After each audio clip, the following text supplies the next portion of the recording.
Ron here, and today I would like to talk about free speech and consequentiality. Not consequences, but consequentiality. When we're talking about free speech, I think that I'm getting ahead of myself. So I've spent the last 4 days or so working on this lengthy essay about this movie that happens to be one of my mother's favorite movies, Pump Up the Volume. And one of the things, I was looking at the blurb on the back the other day, and it says that it is a raw and witty celebration of free speech. It says it right there. And that kind of rubbed me the wrong way.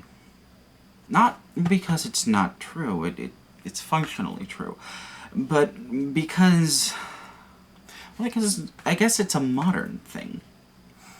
You used to have people who were literally fighting for free speech. People like Lenny Bruce, whose book is featured in this film. People like George Carlin. People like Richard Pryor. But when they were fighting for free speech, they were fighting to talk about consequential things. When George Carlin would talk about how people were censoring and how language had gotten soft, he was talking about how people would use language to dismiss other people's concerns. The example that I think most people will be familiar with is how he detailed shell shock becoming post-traumatic stress disorder, and how the softening of that language might have been used to deny war veterans help that they needed, both psychologically and medically. The things that they're talking about. And fucking Lenny Bruce was arrested for saying the word schmuck. He was put in jail for using the word schmuck. Literally, I swear that's a thing.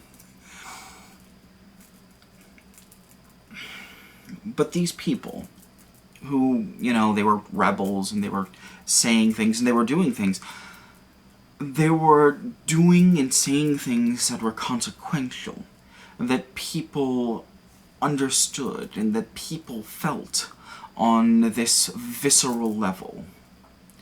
All of them were talking about how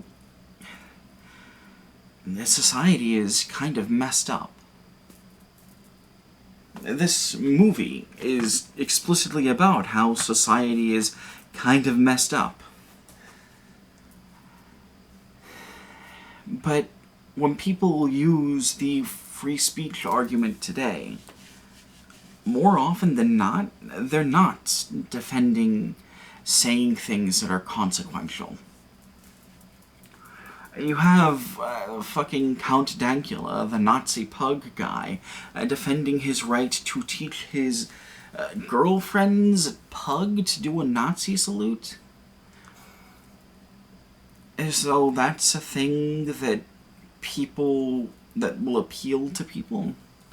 You have people like Carl Benjamin defending their right to make jokes about rape and throwing people out of helicopters.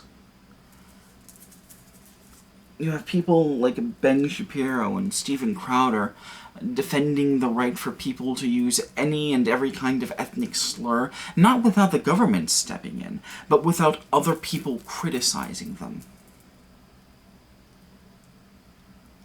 And at the end of the day, that's the problem. Free speech in a modern context is not about... not in a modern context, but free speech in the context that those losers are talking about is not about being able to talk about things that affect every person. It's about weaponizing language, the very thing that some of these people fought against. And I think it's helpful. I think it's beneficial to be very, very aware of that. Fascism, capitalism, but the fascists work for the capitalists. capitalism will reappropriate anything used to criticize it, anything used to bring it down. Even things that are anti-oppressive movements. It's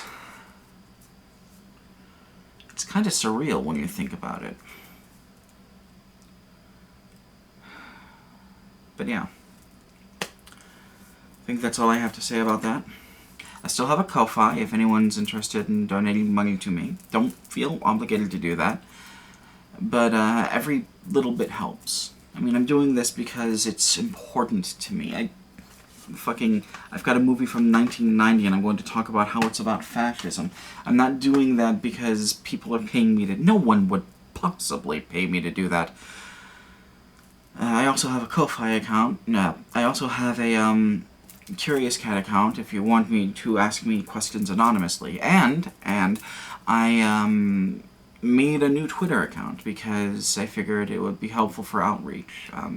All of those will be linked below in the underbar if you want to go check any of them out. The next video should be about this movie and how it brings fascism down to a personal level, a level that people can understand.